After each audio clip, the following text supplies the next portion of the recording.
everyone and welcome back to another video. So originally I was gonna make a video on the new legendary Gord skin today, but since Moonton is a complete bitch and likes to shit on everything I love, that skin hasn't been released yet. So instead I decided to do another honest hero spotlight today, but then I thought, ain't nobody got time for that! So instead I'm now doing something with just as lowbrow humor as my hero spotlights, but it doesn't take forever to make. The Mobile Legends Honest Patch Discussion. Ah shit, wait, that one's already taken.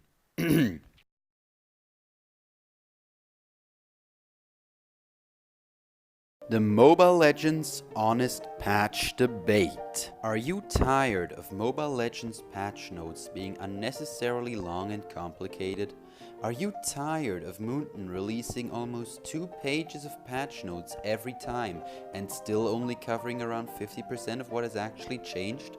Well, worry no more kids, because today I'm gonna give you guys the quick overview, the analysis, the outline, the synopsis,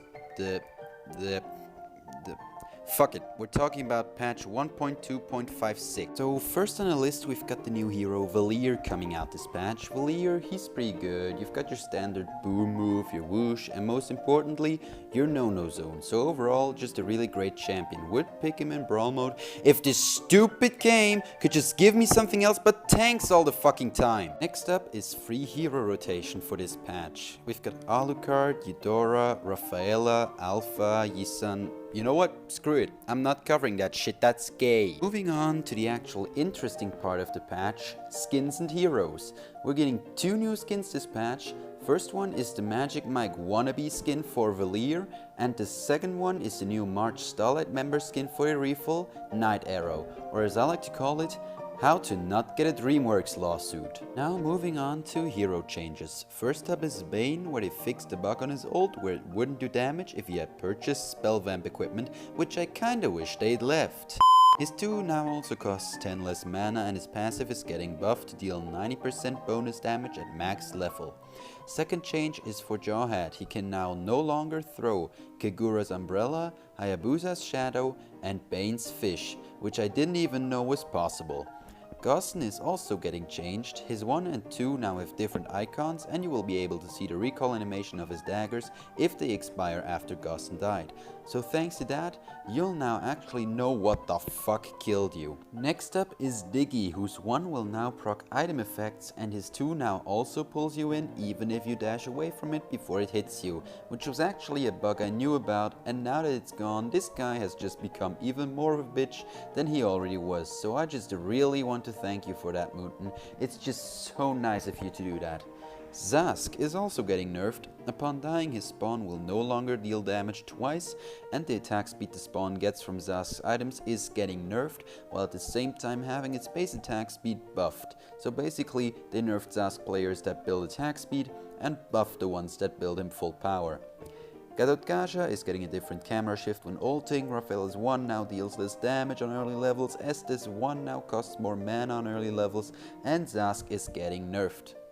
Wait, I already covered that one. Why is it here again? Harley is getting nerfed, but not really. All it is that his ult now has a 4 seconds higher cooldown at max rank. Next up we got Belmont, my good old buddy Belmont. Yeah, it's a nerf. He now has lower base HP, and his HP growth has also been nerfed. But what's the most important is that his ult now has a 2.5k damage cap against non-hero units.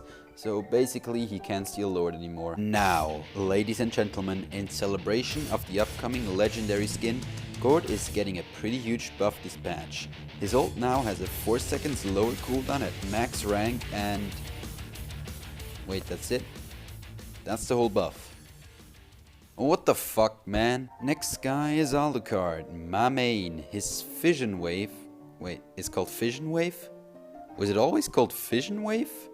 I swear that was called Fusion Wave when I started playing this guy. Well, anyway, his ult now cannot target minions or turrets anymore. Speaking of bullshit, since he was the king of the meta for the past weeks and was also extremely overpowered, Johnson is finally getting nerfed. Wait, that's it?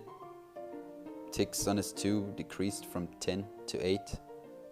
This guy can solo Argus, and you removed 2 ticks on his 2?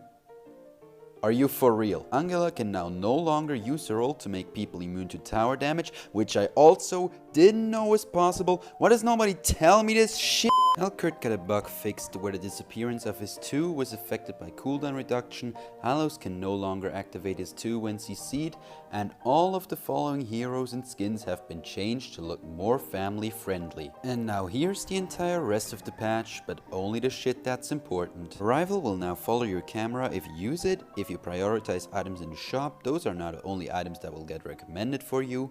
You can now see what type of skill your hero's abilities are. For example, according to Moonton, Argus 1 is a blink, his 2 is self buff, and his ult a blink and it deals burst damage, instead of having it the logical way, 1 CC, 2 spurs and his ult's a self buff.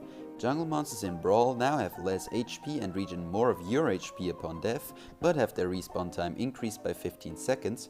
You can now change the position of your skills, and we're getting a new holiday mode by the end of March that is basically just like any other holiday mode we got so far, but this time everyone's got Diggy's passive. If you're level 30 and complete daily quests, you now get emblem fragments instead of EXP, skills now tell you the damage and cooldown of every rank, matchmaking has been improved, and if you don't choose a hero fast enough, the game will automatically pick your most played one for you.